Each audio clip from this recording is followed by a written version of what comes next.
안녕하세요. 홍서우 교수입니다. 오늘은 요구 명세 기법에 대해서 알아보겠습니다. 선행 시스템, 인터뷰, 설문조사 등을 통해서 수집된 사용자의 요구를 도구를 사용해서 정리해 놓을 필요가 있죠. 이때 도구는 일상 자연어가 될 수도 있고 요구사항을 표현해 줄 수 있는 여러 가지 다이어그램이 될 수도 있습니다. 일상 자연어는 제가 좀 보여드렸죠. 이렇게 이제 이런 사례, 기업은행 했던 사례들. 다이어그램은 우리가 이제 전 챕터에도 좀 봤고요. 그 다음에 일반 개발자들이 사용하는 쉽지 않은 지정형 명세기법과 같은 것이 될 수도 있는데요. 여기서는 이제 그 비정형 명세기법, 그 정형 명세기법, 이런 거를 조금 볼게요. 자, 비정형 명세기법을 일단 보면은 자연어를 사용하는 부분들이 있는데요. 자연어를 사용을 하면 장점과 단점이 있는데, 장점은 특별한 기술이 필요 없어서 작성하기가 쉬운 부분이 있죠. 그리고 쉬운 이해, 용이한 의사 전달, 사용자의 적극적인 참여 유도하는 게 장점이고, 이런 게 이제 자연어로 쓴 요구사항 정의서라고 보면 되겠습니다. 자, 그 다음에 단점을 보면은 자연어 사용을 하면은 애매모호한 표현이 나올 수가 있어요. 그래서 이제 시스템을 만드는 입장에서 애매모호한 표현이 나올 수가 있고, 그 다음에 다른 해석이 다른 게 가능할 수가 있고요. 그 다음에 일관성이 떨어지는 부분들이 있다고 보면 되겠습니다. 자, 다음에는 비정형 명세 기법의 다이어그램 사용의 장점과 단점을 한번 볼게요. 자, 장점을 보면요. 표현이 명확하고 주어진 룰에 따라서 작성으로 해석이 명확하다. 그래서 이제 DFD라든지 아니면 유스 케이스 다이어그램 같은 경우가 이제 이쪽에 해당이 될 텐데요. 자, 단점을 보면 다이어그램 사용법을 익혀야 한다. 그래서 툴 비용이 추가된다. 실제로 이제 뭐 유스 케이스 다이어그램을 쓸 때는 레셔널 로즈라든지 이런 툴을 사용하기도 하죠. 그리고 두 번째가 사용자의 다이어그램 표기에 대한 이해가 어렵다. 그래서 이제 다이어그램 표기에 대한 이해가 어려운 부분이 될 거고요. 사용자 입장에서 보면은. 그래서 이제 다이어그램으로 만든 거에 대해서 그거를 실제로 잘 설명을 해줄 필요가 있죠. 세 번째가 사용자가 다이어그램 표기를 이해하지 못할 때 의사 전달이 어렵고 사용자의 참여가 소극적일 수 있는 부분이 되겠죠. 이러한 부분들을 보면 될 것 같습니다. 다음은 이제 정형 명세 기법인데요. 이 기법은 사용자의 요구를 표현할 때 수학적인 원리와 표기법을 이용하는 것입니다. 대표적으로 사용되는 것이 G정형 명세 언어입니다. 정형 명세 기법의 장점은 사용자의 요구를 정확하고 간결하게 표현할 수 있으며 수학에서 사용되고 있는 증명 기술을 이용해서 작성된 사용자의 요구가 일관성이 있는지 그리고 완전한지를 검증할 수 있습니다. 또한 사용자의 요구를 정형화된 형태로 명세함으로써 효율적인 테스트 케이스를 생성할 수도 있습니다. 이렇게 생성된 테스트 케이스는 명세 내용과 구현의 일치 여부를 확인하는데 사용할 수 있고요. 다음에 단점은 수학적 표기법을 공부해야 되고 표기법을 이용한 정확한 표현을 해야 되는데요. 실제로 이제 실무 쪽에서는 이 지정형 명세 언어는 거의 사용하지는 않습니다. 이런 부분이 있다라는 것들을 여러분들이 알고만 계시면 됩니다. 그래서 실질적으로 이제 실무에서 사용하는 것은 비정형 명세 기법인데 실제로 기본적으로 제가 말씀드렸듯이 이런 요구사항 정의서를 만들고 그 다음에 이런 것들을 베이스로 해서 90년대에는 DFD 그리고 2000년대 넘어오면서는 ERD와 유스케이스 다이어그램 쪽으로 많이 사용이 되는 거 많이 사용이 되고 있습니다. 그리고 아직도 이제 데이터 플로우 다이어그램 자체가 실질적으로 시스템을 만드는 데 있어 갖고 어, 상당히 도움을 많이 주기 때문에 아직도 DFD를 사용하는 케이스도 많이 있습니다. 자, 다음은 이제 요구사항을 검증하는 부분을 볼 텐데요. 요구사항 검증 부분을 보면은 정리한 사용자의 요구 분석 명세서가 정확하고 완전하게 서술되었는지 검토하는 활동을 말합니다. 요구사항 검증은 여기에 있는 요 부분들을 중심으로 수행을 합니다. 제일 처음에는 완전성인데요. 사용자의 모든 요구사항이 누락되지 않고 완전하게 반영되었는지 그런 것들을 확인을 좀 하고요. 다음에는 일관성입니다. 요구사항 간에 서로 간에 모순되거나 충돌되는 점이 없는지, 그리고 산출물이나 요구사항의 내용이 일관성을 유지하고 있는지를 보고요. 다음은 명확성입니다. 그래서 서술된 명세서의 내용이 애매모호하지 않고 모든 참여자가 명확히 이해할 수 있는가. 표현이 애매모호하지 않고 참여자가 명확히 이해할 수 있는가. 이런 부분을 보고요. 다음은 기능성입니다. 그래서 이제 기능성은 뭐냐면 서술된 명세서의 내용이 어떻게 보다는 무엇을에 관점을 두고 서술되었는지를 확인을 합니다. 다음은 검증 가능성이고요. 서술된 명세서의 내용이 사용자의 요구를 만족하는지, 그리고 개발된 소프트웨어가 사용자가 요구하는 내용과 일치하는지, 이런 거를 검증을 해보는 부분이죠. 다음은 추적 가능성인데요. 사용자 요구 분석 명세서와 설계 사용서를 추적할 수 있는가? 실제로 이런 부분들은 떤 부분이 있냐면요. 실제로 요구사항 관리 시스템 이런 것들이 북미 쪽에서는 2000년대 초반에 많이 쓰였고 실제로 요구사항을 워낙 중요시 여기기 때문에 요구사항 관리 시스템을 쓰는데요. 이 추적 가능성은 뭐냐면은 기본적으로 요구사항이 요구사항 분석 단계에서 나오고 그 다음에 설계 구축 단계에서 어떤 식으로 나가는지 그런 것들을 보는 건데요. 지금은 요구사항 추적 매트릭스라고 해서 실제 프로젝트에서, 국내 프로젝트에서는 요구사항 추적 매트릭스를 많이 사용을 합니다. 다음은 이제 변경 용이성인데요. 변경 시에 쉽게 찾아서 변경할 수 있도록 작성되었는가. 요구 분석 명세서의 내용을 변경하고자 할 때 쉽게 찾아서 변경할 수 있는가. 이런 거를 보는 것이라고 보면 되겠습니다. 자, 다음에는 이제 요구 분석 명세서의 기본적인 항목인데요. 그래서 이제 여기에 나와 있는 부분들이 IEEE 스탠다드의 항목들이라고 보면 되겠습니다. 그래서 IEEE 스탠다드에서 실제로 이제 요구 분석 명세서에 대해서 권고하는 항목들인데요. 처음에 소개할 때 목적, 그리고 범위, 그리고 정의, 약어, 참조, 개요, 이런 것들이 들어가고요. 두 번째, 이제 전반적인 서술을 할 때 제품 관점에서 시스템의 인터페이스인가, 아니면 사용자 인터페이스인가, 하드웨어 인터페이스인가, 소프트웨어 인터페이스인가, 통신 인터페이스인가, 메모리인가, 운영인가.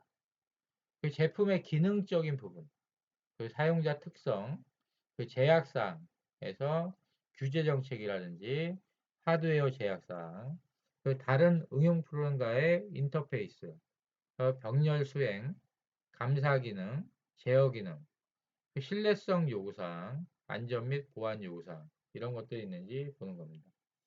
다음에 이제 가정 및 의존성이 있는지 보고요. 다음에는 요구사항을 할당하는 부분이 되겠죠. 다음에 이제 구체적인 요구사항에서는 외부 인터페이스, 그래서 사용자 인터페이스와 하드웨어 인터페이스, 소프트웨어 인터페이스, 통신 인터페이스 이런 기능들을 보고요.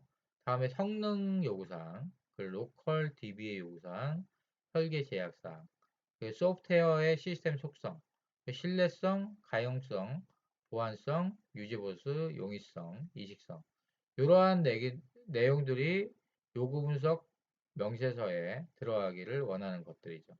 그래서 다시 한번 우리가 국내 대기업에서 요구는 명세서에 들어가 있는 부분들을 보면은 여기에 있는 부분처럼 구분이라든지 유형, 중요도, 관련 부서, 출처 이런 내용이 들어가는데요. 요구사항에 대한 그러한 이제 설명 부분에 들어가는 내용들, 구분은 현행, 개선, 신규, 유형은 기능인지, 성능인지, 보안인지, 인터페이스인지, 사용성인지, 유지보수성인지, 이식성 이런 내용들이 들어가는 거죠. 그리고 이제 추적성을 위해서 출처를 기록을 하고요. 이러한 표준을 바탕으로 해서 실제 프로젝트에서 보면은 여기 유형을 이렇게 찍어 보면은 이렇게 나오잖아요. 그렇죠? 유형을 찍으면은 이게 기능인지 인터페이스인지 보안인지 성능인지 이렇게 이제 나눌 수가 있고요. 그래서 프로젝트에 진행되는 상황이나 환경에 맞춰 가지고 요구사항들을 우리가 낼 수가 있는 겁니다. 그래서 이러한 부분들을 기반으로 해서 실제 프로젝트에 맞게 커스터마이징 하는 부분은 매우 중요하다고 보면 되겠습니다. 자, 다음은 이제 요구사항에 대한 교육. 실제로 이제 제가 국내 기업에 있을 때 프로젝트에 있는 멤버들한테 요구사항 교육을 꽤 많이 시켰는데요. 그 자료를 가지고 실제로 이제 국내 대기업군에서 케이스 스터디 한 거를 한번 보여드리겠습니다. 자, 이제 요구사항에 대한 부분을 위해서, 요거는 이제 제가 삼성하고 작업을 할 때, 실제로 이제 교육을 했던 부분인데요. 성공적인 차세대 시스템 구축을 위해서 첫 번째 목차고요. 두 번째 프로젝트의 성공의 중요한 요소. 요구사항이 매우 중요하기 때문에 요구사항을 중심으로 얘기를 합니다. 세 번째 요구사항이 뭔가? 라고. 네 번째, 요구사항의 명확화가 왜 중요한가? 그래서 요구사항은 모호하지 않아야 되고, 우리가 이제 요구사항의 중요한 부분들 얘기할 때 명확해야 되고, 그 다음에 실제로 검증이 가능해야 되고, 일관돼야 되고, 이런 부분들이 여기에 있는 겁니다. 그 요구사항 명확화의 방안. 그래서 일관성과 명확성과 검증 가능성, 이런 부분들이겠죠. 그 조직별 롤과 리스파서빌리티를 정의를 한 겁니다. 첫 번째가 이제 차세 시스템을 성공하기 위해서라고 썼는데요. 여기에 이제 내용을 보면은 제가 이제 과거의 기억을 되살리면은 이제 프로그래머들을 한 200명 정도 모아놓고 이런 얘기들을 합니다. 프로젝트를 시작할 때는 누구나 성공이란 목표를 세우면서 시작을 하지만 실세계에서의 프로젝트 성공 확률은 그리 높지 않은 것이 현실이죠. 그러나 지피지기면 백전백승이라고 했던가 성공하는 방법을 알고 실패 요인을 미리 대비한다면 우리가 지금 하고 있는 차세대 프로젝트는 많지 않은 성공의 확률에 들어갈 수 있지 않을까. 그럼 시작해 봅시다. 라고 얘기를 했죠. 실제로 보면은 이제 스탠디시 그룹이라고 해서 요 케이오스 리포트라고 해서 매년 조사하는 건데요. 이게 이제 에버리지 코스트가 130만 불 정도 되면은 한 15억 정도 되는 그런 프로젝트를 조사를 했을 때 한 10,000개 이상을 조사하죠. 그래서 이제 보면은 여기에서 조사를 하는데 실제로 성공하는 프로젝트는 한 28%, 그리고 실제로 상당히 어려운 프로젝트가 49%, 그리고 실패하는 프로젝트가 완전히 캔슬된 프로젝트가 23% 이렇게 됩니다. 성공할 확률이 그렇게 적은 건데요. 여기 successful 프로젝트라고 의미하는 것은 초기에 도출된 기능과 특성을 만족시키면서 납기와 예산 범위 내에 완료한 프로젝트를 의미를 합니다. 품질과 비용과 납기 모두를 만족하는 프로젝트이고요. 다음에 이제 챌린지드 프로젝트는 초기에 도출된 기능과 특성을 거의 만족시키지 못하면서 납기와 예산 범위 초과 완료한 프로젝트를 말하는데요. 품질이라든지 비용, 납기 모두 불만족한 그런 프로젝트이죠. 다음에 캔설드 프로젝트는 이해관계자의 개입 또는 외부 영향 요인으로 프로젝트 진행이 특정 시점에 중단된 프로젝트죠. 우리나라는 이렇게까지는 많지는 않은데요. 근데 이제 이렇게 실질적으로 전 세계적으로 조사했을 때 이렇게 중단된 프로젝트 가장 안 좋은 형태가 됩니다. 이런 형태가 있고요. 다음에 프로젝트 성공의 중요한 요소를 보면요. 이거는 이제 성공의 중요한 요소고 실패의 중요한 요소인데요. 일단 내용을 보면은 사용자 참여, 이것도 결국에는 요구사항과 관련된 부분이 되겠는데요. 두 번째가 경영진의 지원, 그리고 세 번째가 명확한 요구사항이에요. 그래서 실제로 이 부분이 매우 중요한 1번과 3번이 요구사항과 관련된 부분이 프로젝트 성공에서 절대적인 영향을 미친다고 보면 될 것 같고요. 네 번째가 이제 적정한 계획. 계획도 되게 중요하죠. 우리 챕터 3에 배웠던 거. 다섯 번째가 현실적인 기대. 그렇죠.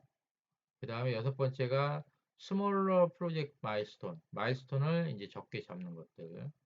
그리고 일곱 번째가 컴피턴 스텝. 경쟁력 있는 스태프가 있어야 된다는 것들이죠. 여덟 번째가 오너십이 필요한 거고요. 아홉 번째가 클리어 비전 앤 오브젝티브스. 명확한 비전과 목적 의식이 명확해야 되죠. 열 번째가 이제 뭐 하드워킹과 포커스 스태프인데 이 하드워킹은 야근을 하는 건 의미하는 거 아니고요. 집중해서 일을 하는 것들을 의미하는 겁니다. 자, 다음에 프로젝트가 에서 실패할 때, 어려움을 겪을 때 주요하게 문제가 되는 부분이 사용자 참여가 결여되는 것. 이것도 역시 마찬가지로 매우 중요한 부분이죠. 그 다음에 보세요. 불명확한 요구사항. 실패하는 데 있어서는 1, 2, 3위가 다 요구사항입니다. 실제로 이제 30%가 넘어가는데요. 실제로 실패하는 데 있어갖고, 이렇게 요구사항 변경. 이렇게 되죠. 그 다음이 이제 뭐 경영진 지원 결핍이라든지 기술적인 불안정성, 그리고 leg of resource. 그러니까 실제로 리소스가 이제 실제 적은 결핍된 그런 부분이 되고요. 그 다음에 unrealistic expectation, 과도한 기대가 되겠죠. 그리고 unclear objectives, 이제 불분명한 그런 목적이 되고요. 그 다음에 unrealistic time frames. 그러니까 비현실적인 실제로 타임 계획, 일정 계획이 되겠죠. 그 다음에 new technology. 이런 식으로 나눠진다고 보면 되겠습니다. 실제로 이제 이렇게 성공과 실패 요소에서 매우 중요한 요소를 차지를 하는 것들이 이렇게 요구사항과 관련된 내용들이라고 보면 되겠죠. 이러한 부분이라든지 아, 실제로 아니면은 이러한 형태들이요.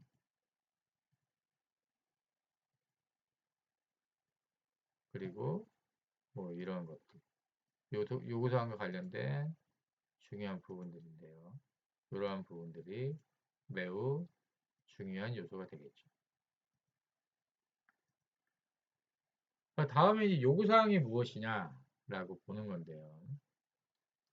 시스템을 통해서 기능상의 목적을 달성하기 위해 사용자가 요구하는 수준으로 정의할 수 있으며 계약서, 표준, 명세서, 그리고 기타 정형적인 형태의 산출물로 표현되어 시스템에 반영되어지는 것을 요구사항이라고 합니다.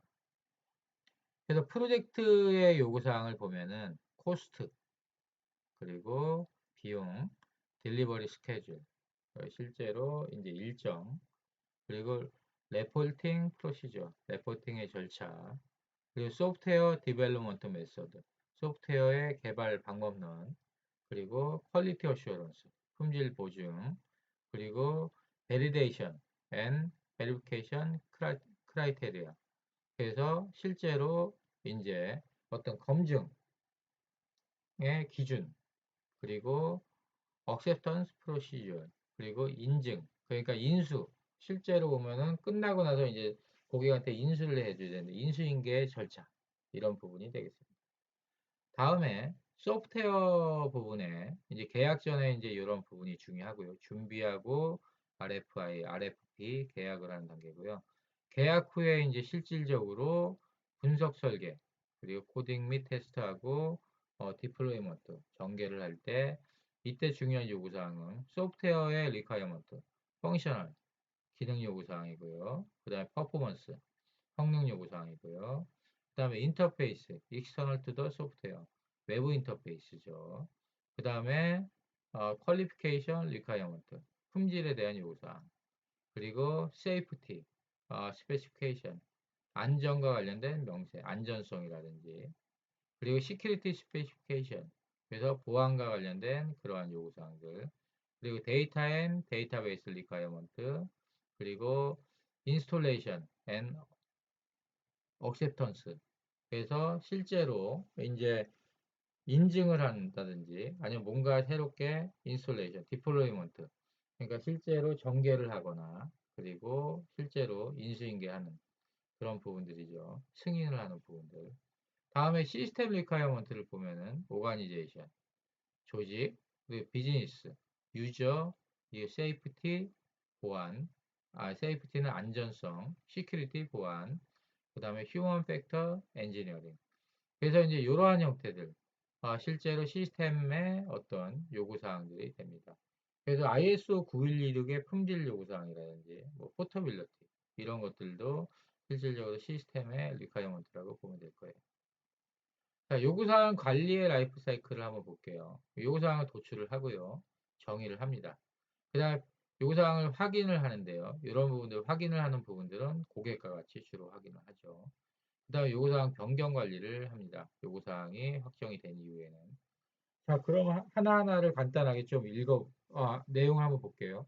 요구 도출은 시스템 개발을 위해서 제시된 제안서와 계약서를 기준으로 사용자의 정형화된 요구와 묵시적 요구사항을 도출한 후에 인터뷰를 통해서 도출된 결과를 확인하는 활동이죠. 요구사항 도출의 적용 기법은 요구사항에 대한 워크샵을 하기도 하고요. 고객과 인터뷰를 하기도 합니다. 설문조사를 하기도 하고요. 그리고 이제 브레인스토밍, 개발자 간의 브레인스토밍을 하기도 하고 고객과 같이 하기도 하죠. 그리고 롤플레잉을 하기도 하고요. 그 다음에 프로타이핑, 그리고 시나리오. 이쪽 부분들은 좀 기본 설계 수준에서 넘어가는 거고 롤플레잉은 그렇게 많이 쓰는 형태는 아니고요. 그 다음에 이쪽 것들은 꽤 많이 쓰입니다. 요구사항 단계에서 주로 많이 쓰이고 요거는 방법론에 따라 틀려지는데 요구사항 단계일 수도 있고요. 아니면은 실제로 어, 기본 설계로 넘겨서 진행하기도 합니다. 자, 다음에는 이제 요구사항에 대한 정의가 있는데요. 요구사항 정의를 보면은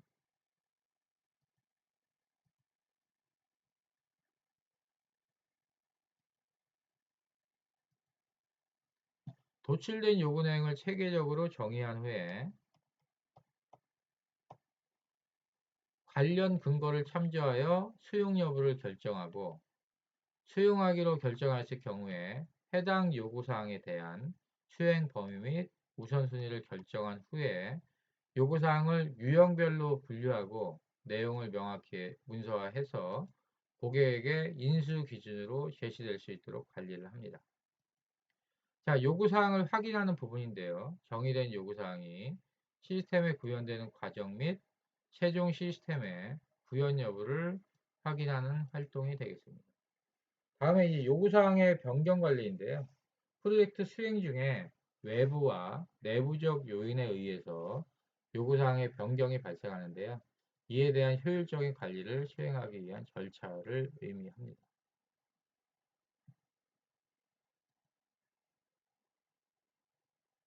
자, 다음은 요구사항 명확화가 왜 이렇게 중요한가라고 보는데요. 실제로 이게 이제 글로벌리하게 가장 유명한 그림 중에 하나예요. 그래서 처음에 이제 고객이 원하는 것이 이제 이렇게 되는데 이거를 원하는데요. 고객이 설명을 할 때는 이렇게 설명을 합니다. 그런데 이제 이 고객 설명을 이렇게 설명을 했는데 실제로 개발자의 이제 요구 분석가가 이해를 하는 거는 이렇게 이해를 하고요. 그 다음에 이렇게 이해를 했는데 산출물을 만들 때는 이렇게 만들고 그 산출물을 보고 프로그래머가 작업을 하는데 프로그래머는 실제로 프로그램을 짤 때 이렇게 짜는 거죠. 그런데 결과물은 이렇게 나오는 거죠. 그래서 이걸 원했는데 나중에 테스트나 이런 거 할 때 이렇게 나오니까 이제 결국에는 이렇게 이런 것들이 빠진 형태가 되는 거죠. 그래서 요구사항을 초기에 명확하게 똑같은 거를 설명하는 것들 그리고 분석자가 이해하는 것들 여기까지가 매우 중요한 부분이라고 보면 될 것 같아요. 자, 다음에 이제 이거는 이제 IEEE에서 프로젝트 매니저스 가이드에 나온 건데 실제로 요구사항이 잘못됐을 때 여기 분석 단계에서 바꿀 때는 이러한 형태의 실제로 이러한 형태의 이런 텍스트만 바꿔주면 되니까 크게 무리가 없어요. 설계 단계에서 바꿀 때는 이제 비용이 상대적 비용인데 0.5 정도 쓴다는 게 설계 문서. 그러니까 우리가 다이어그램과 실제로 이런 내용들을 바꿔야 되니까 조금 더 비용이 많이 들고요. 코딩 단계에서 바꿀 때는 코딩을 실제로 이제 완료한 후에 바꿀 때는 훨씬 더 비용이 많이 들고요. 코딩이 완료되기 중간에 바꿀 때도 이 정도 비용. 단위 테스트는 코딩이 완료된 다음에 바꾸는 거니까 실제 코딩 내용을 다 건들기 때문에 비용이 이 정도 들고 상대적으로요. 인스테트 할 때 만약에 발견이 되면은 여기 앞쪽에 걸 다 바꿔야 되고 여기 중간에 빠진 통합 테스트 그러니까는 프로그램끼리 연결된 부분까지 바꿔야 되기 때문에 상대적 비용이 이렇게 들고요. 그 유지 보수 단계 바꾸면은 이렇게 많이 들죠. 그래서 실제로 앞쪽에서 빨리 바꿔야지 보수 비용이 적게 든다고 보면 될 것 같아요. 자, 요구사항을 명확화하려면 어떻게 해야 되냐? 그러면 자, 그러면 이러한 내용을 볼게요. 사용자 요구사항의 모호함, 부정확, 불완전 이런 부분은 없애야 되는데요. 사용자 표현의 단편성 및 예외나 간행의 열거성이 불충분한 그런 부분들을 없애야 되고요. 사용자 각자에 따라서 표현법이 다른데 이런 걸 잘 참고를 해야 되고요. 참된 목표가 뚜렷하지 않는 경우가 있는데 이런 부분들을 조심해야 되죠. 말한 것에 모순이 있는 것들. 그래서 이런 것들은 실제로 일관성 있게 적용하는 게 중요합니다. 다음에 사용자하고 요구사항 작성을 하는 개발자의 지식이나 표현의 차이가 커서 상호 이해가 쉽지 않은 부분이 있는데요. 이런 거는 이제 사용자가 잘 알고 있는 사실을 작성자가 잘 알고 있다고 생각하는 경우 때문에 발생하는 경우가 있습니다.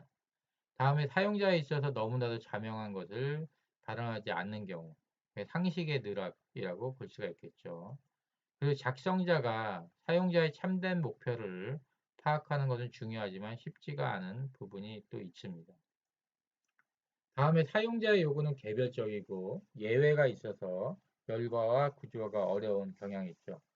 사용자 각자의 입장에 따라 요구가 달라지기 때문에 요구사항이 서로 충돌하는 부분들이 생길 수 있고요. 그 다음에 예외나 간행에 열거가 어려운 부분들이 있고요. exceptional condition이라고 얘기합니다. 예외사항은. 그 다음에 기술의 한계가 관계를 복잡하게 할 때도 있습니다. 자, 요구사항을 명확하게 하기 위해서는 그래서 이제 이런 해법으로 제시를 하는 게 요구사항을 명확하게 제시하려면 사용자가 목표 비즈니스 이미지를 명확하게 가져야 하는데요. 이에 대한 준비로 이제 차세대 추진단의 겸임 직원 및 업무 개선 과제 담당자는 BPR 자료를 정확하게 숙지하고 그 다음에 목표 비즈니스 이미지를 구체화하는 작업을 수행해야 하며 주어진 시점과 시간에 상세하고 자세하게 요구사항을 설명해야 한다. 이러한 형태로 이제 가이드를 하고 있고요. 다음에 분석가는 요구사항 도출 작업 이전에 시스템 개발을 위해 제시된 제안서와 계약서를 기준으로 사용자의 업무와 운영 중인 시스템을 파악하고 문제점을 사용자의 정형적인 요구와 묵시적 요구사항을 캐치할 수 있는 능력을 배양해야 된다. 분석가의 가장 기본적인 덕목이죠. 그래서 BPR 등 관련 산출물 숙지, 그래서 이러한 이제 사전에 스터디를 하는 게 매우 중요합니다. 및 현행 시스템 문제점을 숙지하는 게 중요하겠죠. 세 번째 요구사항 정의서를 리뷰하는 부분인데요. 도출된 요구사항을 체계적으로 정의한 후에 요구사항을 유형별로 분류하고 내용을 명확히 문서화해서 고객과 리뷰하는 부분이 중요합니다. 웍스루라든지 피어 리뷰 이런 부분이 해당이 되겠죠. 네 번째가 화면을 리뷰하는 부분이고요. 그래서 이제 프로타이핑이 되고요. 다섯 번째가 통합 테스트, 시스템 테스트, 인스턴스를 실시하는 부분이 되겠습니다. 그래서 이제 실질적으로 여기까지 요구사항 명확화 방안이고요. 그 다음에 테스트를 하면서도 실제로 요구사항이 명확해질 수가 있겠죠. 그래서 가급적이면 앞쪽에서 여기 이 요구사항이 실제로 이제 초기에 텍스트나 아니면 간단한 모델로 요구사항을 작성할 때 이 단계에서 요구사항이 고쳐지는 게 가장 이상적이라고 보면 되겠습니다. 자, 다음에는 이렇게 해가지고 실제로 각 조직별의 요구사항 분석에 대한 업무 흐름도를 만들어서 이렇게 제시를 합니다. 그래서 이제 실제 그 해당되는 프로젝트, 제가 진행했던 프로젝트에서 제시를 했던 부분인데요. 이제 국내 금융권에서요. 현업의 전담 그룹은 현업의 업무 코디네이션과 품질 관리 활동을 수행하고 이슈 리스크 관리 수행하고 사용자 교육 지원을 하는데요. 그래서 이제 어떻게 진행이 되냐면은 처음에 이제 개발 사업자, 이제 개발하는 회사가 제안 계약 및 검토를 하고 BPR 등 자료를 숙지한 다음에 현행 시스템을 분석을 하고요. 그 다음에 업무 시스템 문제점 요구사항을 도출합니다. 그 다음에 현업의 지원 그룹, 그러니까는 현업의 지원 그룹과 함께 실제로 인터뷰, 요구사항 설명을 듣고요. 들은 다음에 다시 개발 사업자가 요구사항 문서화를 합니다. 그 다음에 수용 여부를 협의를 하고요. 그래서 개발 쪽에서 수용 여부를 협의를 하고 수행에 대한 범위를 협의를 합니다. 그 다음에 현업의 지원 그룹과 요구사항 정의서 리뷰를 하고요. 그 다음에 전담 그룹은 프로젝트에 들어가 있는 고객사의 멤버들인데 단계말 검토 및 승인을 하는 거죠. 이렇게 되면 검토 및 승인이 되면 여기서 요구사항이 확정이 되는 겁니다. 요구사항을 만드는 이런 절차가 이렇게 되겠고요. 그 다음에 실제로 요구사항이 확정이 되면은 베이스라인 설정을 한 다음에 변경 관리를 진행을 하는 거죠. 변경 요청 위원회를 통해 가지고 진행을 하는데요. 여기에서 변경 관리 부분이 이제 이쪽에서 우리가 계획서에도 잡아놨지만 이런 부분이 되겠죠. 이제 보시면은 그 품질이고요. 범위 및 변경 관리가 있는데요. 업무 범위가 확정되고 변경 요청 접수, 그 다음에 영향력 분석, 수용 여부 결정, 변경 내역, 처리 방안 확정이죠. 이렇게 해서 요구사항에 대해서 범위관리 대상의 요구사항과 소프트웨어에 대한 부분이 되고, 변경관리와 관련된 조직이 되고요.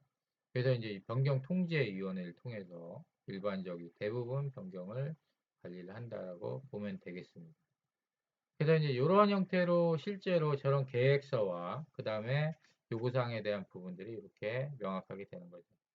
요구사항을 확인을 할 때는 이제 베리피케이션, 검증 부분에서는 분석, 설계 검토, 단위 테스트 이런 걸 통해서 검증을 하고요. 그 다음에 베리데이션, 명확화를 하는 부분은 통합, 시스템 인스테를 통해서 베리데이션을 합니다. 그래서 이러한 차이가 좀 있고요. 다음에 이제 요 각각의 이제 현업 전담 그룹의 역할 및 권한, 그리고 현업 지원 그룹의 역할 및 권한, 그리고 개발 사업자의 역할 및 권한, 그리고 PMO의 역할 및 권한을 이렇게 잡아놓고요.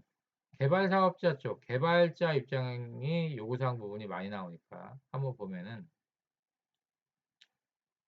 자, 개발 사업자는 고객의 전반적 요구를 파악하기 위해서 고객이 수행하고 있는 업무 및 시스템을 사전 분석을 하는 거죠. 그리고 도출된 요구사항에 대해서 관련 근거와 비교 검토한 후에 요구사항의 수용 여부 및 수행 범위, 우선순위를 결정합니다. 다음에 수용이 결정된 요구사항에 대해서 시스템별로 체계적으로 요구사항의 유형을 분류해서 정의를 하고요. 다음에 모든 요구사항에 대해서 고객과 프로젝트 팀이 명확히 인식하고 그 결과를 확인할 수 있도록 명문화해서 관리를 합니다. 자, 현업 지원 그룹 부분에서는 역할 및 권한이 SI 사업자, 그러니까 개발 사업자에 대해서 초기 요구사항 검토 및 추가 요구사항을 도출하는 부분이 되고요. 현업 전담 그룹은 인터뷰, 요구사항 설명 등 현업 회의 및 업무 코디네이션을 하는 부분이 되겠습니다. 자, 여기에 이제 베리피케이션과 베리데이션이라는 게 나오는데요. 요거에 대해서 간단하게 우리가 살펴보면은 베리피케이션은 검사라고 했어요. 프로젝트 수행 시에 각 단계별로 고객의 요구사항이 소프트웨어 시스템에 제대로 반영되어 있는지 검증을 하는 활동이고요. 베리데이션은 검증인데요. 개발 완료된 시스템에 대해서 최종적으로 고객의 요구사항이 반영되었는지 여부를 확인하는 활동이죠. 그래서 요구사항 확인이 베리피케이션은 이러한 형태, 그리고 베리데이션은 이렇게 형태라고 보면 될 것 같아요.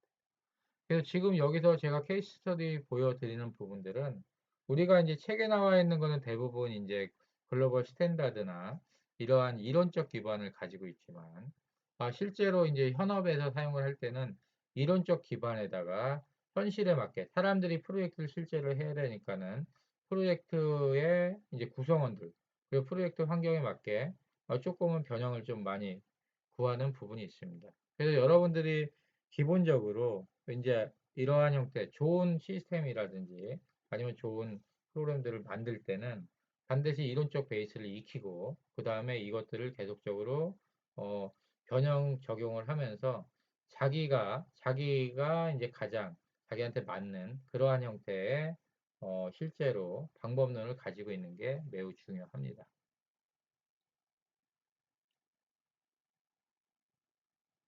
자, 요건 이제 마지막으로 좀 이제 좀 중요한 것들에 대해서 얘기를 좀 하는데요. 여기서 이제 베리피케이션하고 베리데이션, 검사하고 검증에 대해서 좀 구체적으로 설명을 하는데요. 어, 검사하고 검증은 같은 개념이 아니다라고 얘기를 하고 있죠. 소프트웨어 공학에서도 계속적으로 많이 나오기 때문에 이 부분을 제가 주요한 이론을 베이스로 좀 얘기를 하면요. 보엠은 이제 되게 유명한 소프트웨어 공학자인데요. 간단 명료하게 차이점을 설명을 했죠. 검사는 우리 제품을 올바르게 빌드하고 있냐. 그래서 이것은 디자인과 코드를 검사하는 정적인 방법이죠. 그래서 소프트웨어 검사는 인간 기반의 문서와 파일의 검사인 거죠. 검증은 뭐냐면은 우리가 올바른 제품을 빌드하고 있나. 그러니까 우리가 올바른 제품을 만들고 있는데 이것은 실제 제품을 검사하고 테스트하는 활발한 과정이죠. 그래서 이제 그러한 차이가 있다라고 보면 될 것 같아요. 그리고 이제 CMMI라고 해서 상당히 유명한 글로벌 이제 스탠다드 방법론 중에 하나인데요. CMMI에서는 어떻게 얘기하고 있냐면은 소프트웨어 검사는 개발 단계의 제품이 단계의 시작 부분에서 부과된 조건을 만족시키는지를 결정하기 위해서 소프트웨어를 평가하는 과정이다. 이렇게 얘기를 했고요. 소프트웨어 검증은 소프트웨어가 특정 요구 조건을 만족시키는가를 결정하기 위해서 개발 과정 중에 또는 끝에 소프트웨어를 평가하는 과정이다. 이러한 차이가 있습니다. 다시 말해서 소프트웨어 검사는 제품의 요구 조건과 디자인 사양에 따라 빌드되었는지를 확실하게 하는 작업인 반면에 소프트웨어의 검증은 제품이 정확하게 사용자의 필요를 충족시키는가와 사양이 애당초에 올바랐는지를 확실하게 하는 작업이다. 이런 겁니다. 소프트웨어 검사는 올바르게 빌드를 하고 있는가를 확인하는 거고요. 소프트웨어 검증은 올바른 것을 빌드하고 있는 것을 확인하는 거라고 보면 될 것 같아요. 그래서 이제 실제로 이것은 뭘 빌드를 제대로 하고 있는 건지 얘는 어떻게 보면 방법적인 부분 우리가 제대로 된 절차로 빌드하고 있냐 이렇게 보면 되겠죠. 검사와 검증에 차이가 있다고 보면 될 것 같고 소프트웨어 검증은 제품이 제공되었을 때 그것이 의도된 용도를 만족하는지를 확인한다라고 보면 되겠죠. 그래서 어떻게 보면 검증은 좀 더 목적 그리고 사용자 요구사항에 가깝게 가는 거고요. 검사는 어떻게 보면은 그 만드는 과정에 방법들이 제대로 하고 있는 건지 그런 것들을 보면 되겠습니다. 자, 그래서 이렇게 해가지고 좀 긴 시간 동안에 우리가 요구사항 분석에 대해서 알아보았는데요. 요구사항 분석은 실제 소프트웨어 프로젝트에서 아까 우리가 그러한 이제 데이터들을 봤지만 소프트웨어 프로젝트에서 가장 중요한 그러니까 프로젝트 성패를 가르는 가장 중요한 요소 중에 하나이기 때문에 항상 이 요구사항 분석에 대해서는 명확하게 우리가 어, 항상 아주 중요하게 생각을 해야 되는 부분입니다.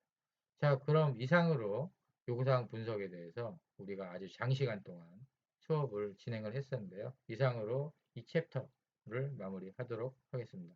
수고하셨습니다.